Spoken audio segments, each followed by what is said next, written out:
मई से लेकर जुलाई तक की तपती गर्मी में कुछ प्लांट ऐसे हैं जिन्हें आप बहुत ही आसानी से कटिंग से ग्रो कर सकते हैं। आज मैं आपको उन्हीं पौधों के बारे में बताने वाली हूँ।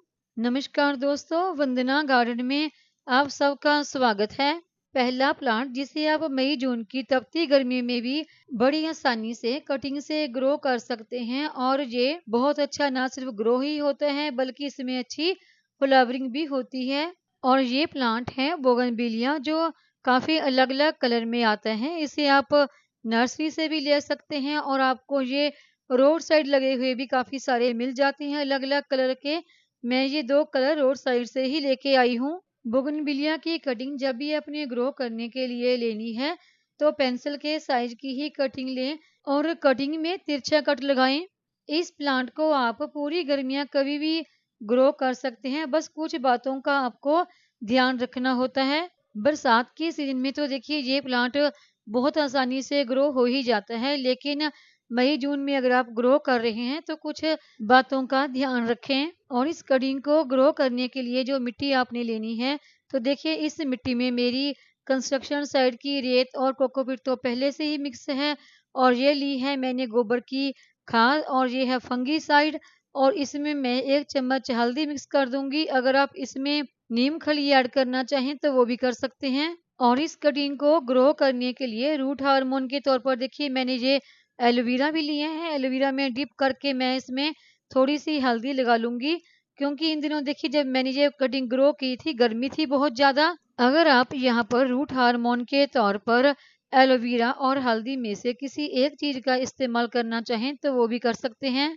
इस कटिंग को हमने इतना मिट्टी में दबाना है कि इसकी 1 से 2 लीफ नोड मिट्टी के अंदर दबी हुई होनी चाहिए। लीफ नोड वो एरिया होता है यहाँ से प्लांट की पत्तियां निकलती हैं। और जो कटिंग की ऊपर वाली टिप है उसके ऊपर भी हम हल्दी लगा देंगे, ताकि उस पे वहां पर कोई भी फंगस वगैरह ना लगे।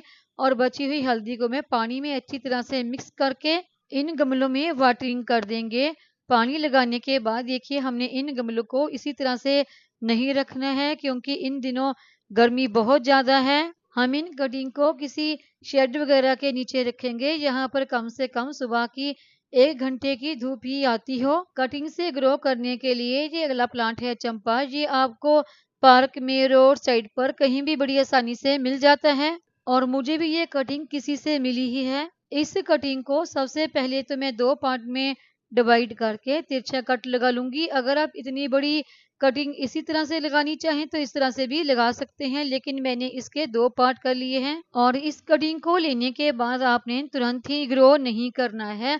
इस कटिंग को आप 3 से 4 दिन के लिए किसी शेड वाली एरिया में रख दिए, ताकि ये नीचे से अच्छी तरह से ड्राई हो जाए। उससे इस कटिंग के गलने के चांस कम होते हैं और चलने के चांस ज्यादा होते हैं। और इस कटिंग को ग्रो करने के लिए जो मिट्टी तैयार करनी है उसमें सैंड की मात्रा काफी ज्यादा होनी चाहिए। और इस कटिंग को हमने 3 से 4 इंच तक मिट्टी में अच्छी तरह से दबा के ही ग्रो करना है। और उसके बाद हम इसमें वाटरिंग कर देंगे, और इस गमले को हमने वहां पर रखना है। यहाँ पर सुबह की कम से कम 1 से 2 घंटे की धूप ही आती हो।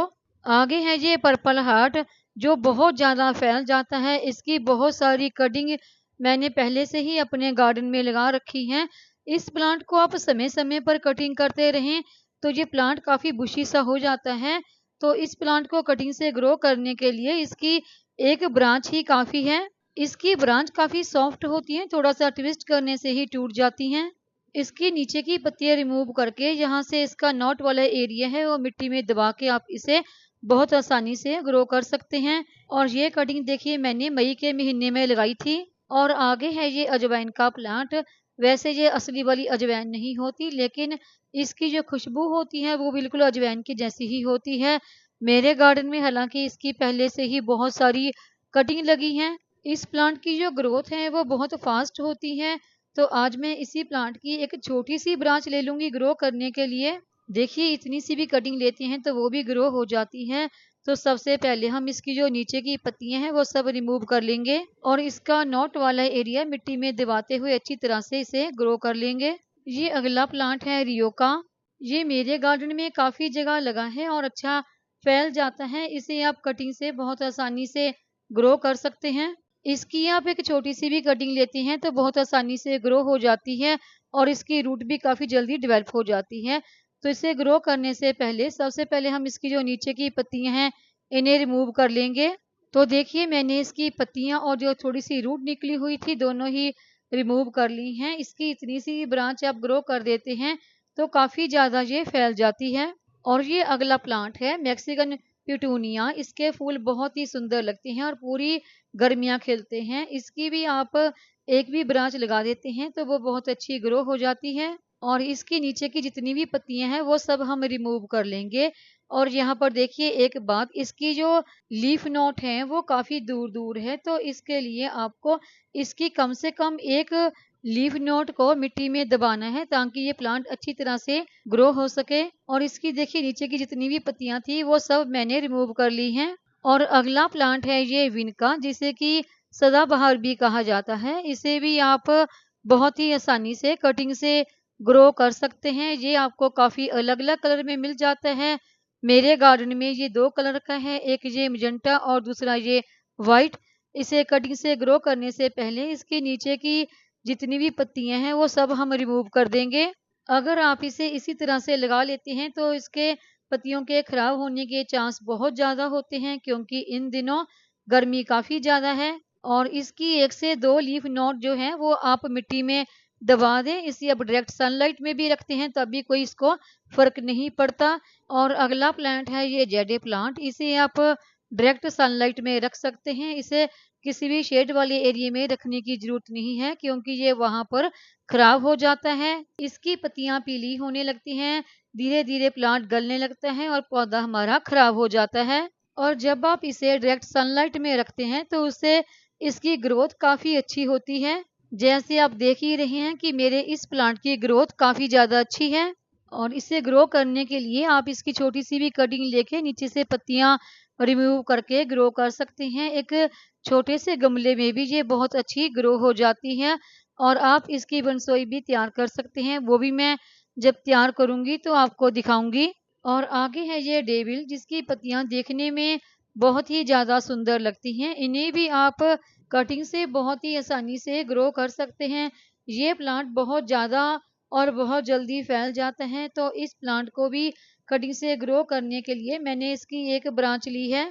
अभी मैं इसकी कटिंग को एक छोटे से डिब्बे में ही ग्रो कर रही हूँ। जब इसकी ग्रोथ अच्छी हो जाएगी तो फिर मैं इसे किसी बड़े गमले में ट्रांसफर कर दूंगी। और कटिंग से ग्रो करने के लिए अगला प्लांट है ये पोर्टुगा का। ये प्लांट काफ़ी अलग अलग कलर में आता है और नर्सरी से आपको ये बहुत ही सस्ता मिल जाता है। अगर आप एक बार अपने गार्डन में इस प्लांट को लिया है तो वो कहीं भी नहीं जाता, हमेशा आपके गार्डन में रहता है। और इस प्लांट को आप वहां पर रखिए, यहाँ पर कम से कम 3 से 4 घंटे की धूप तो जरूर आती ही हो।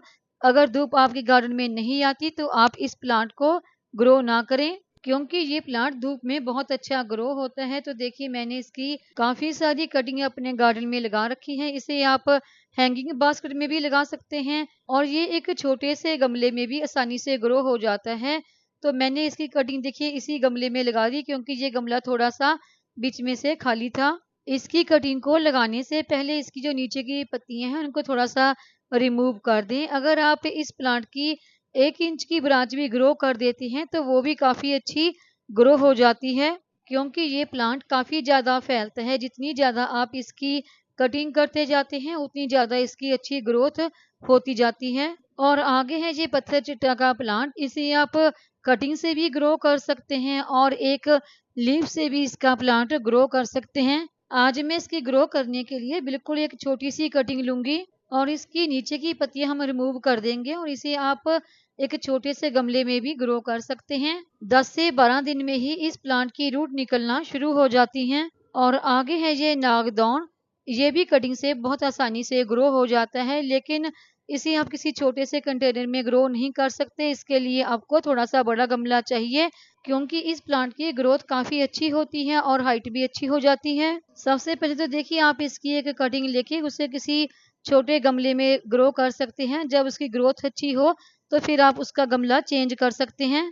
और आगे है ये मनी प्लांट, जो बहुत ही आसानी से ग्रो हो जाता है और इसकी पत्तियां देखने में भी बहुत ही सुंदर लगती हैं। इसे आप इंडोर आउटडोर किसी भी जगह पर रख सकते हैं और इसकी कटिंग को आप मिट्टी में और पानी में दोनों ही जगह पर ग्रो कर सकते हैं। इसके हर नोट एरिए से इसकी रूट निकलने लगती हैं। आज मैंने आपको बहुत सारे ऐसे प्लांट बताए जिनको आप मई से लेकर जुलाई तक की तपती गर्मी में भी बहुत ही आसानी से कटिंग से ग्रो कर सकते हैं। उम्मीद है आपको मेरी ये आज की वीडियो पसंद आई होगी। वीडियो पसंद आई हो तो वीडियो को लाइक, सब्सक्राइब, शेयर और कमेंट जरूर करें। बेल आइकॉन को दबाएं ताकि मेरी आने वाली हर नई वीडियो का नोटिफिकेशन आपको मिलता रहे।